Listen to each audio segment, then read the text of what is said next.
నా పేరు శ్రీరామ్ శర్మ. గత కొన్ని రోజుల నుంచి ఆంధ్రప్రదేశ్ హైకోర్టులో ఒక సంఘటన జరిగిన దగ్గర నుంచి హర్తాల్ స్టార్ట్ అయింది, గొడవలు స్టార్ట్ అయ్యాయి. అందరు అడ్వకేట్లు ప్రతి రాష్ట్రంలోని ప్రొటెస్ట్ చేయడం మొదలెట్టారు. కారణం ఏంటంటే, గౌరవ ఆంధ్రప్రదేశ్ హైకోర్టు ఒక న్యాయమూర్తి ఒక యంగ్ అడ్వకేట్ని ఆయన తప్పుగా మాట్లాడాడు అని 24 అవర్స్ జ్యుడిషియల్ కస్టడీ జైలుకి పంపిస్తాను అని ఓపెన్ కోర్టులో అనడంతో ఈ గొడవ స్టార్ట్ అయింది.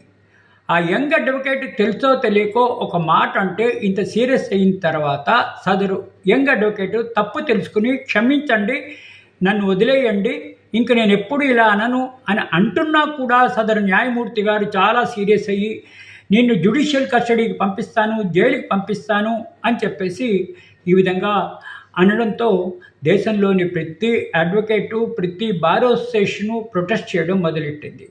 తర్వాత తెలిసింది ఏంటంటే కాంప్రమైజ్ అయ్యింది అని చెప్పేసి లేటెస్ట్ న్యూస్. సదరు న్యాయమూర్తికి ఆ యంగ్ అడ్వకేట్కి మధ్య ఈ ఘర్షణలు చల్లారి కాంప్రమైజ్ అయ్యాయి, ఇంకా గొడవలు ఇక్కడితో ఆగిపోవాలి అని అనుకుంటున్నారు. అది ఎంతవరకు నిజమో తెలియదు, కాంప్రమైజ్ అయిందో లేదో కూడా తెలీదు.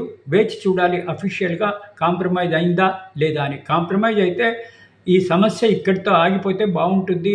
ఎప్పుడు కూడా బెంచ్కి బార్కి గొడవలు లేకుండా అన్నదమ్ముల్లాగా ఉంటే ఏ సమస్యలు రావు అని అందరు సీనియర్ అడ్వకేట్లు అనుకుంటున్నారు.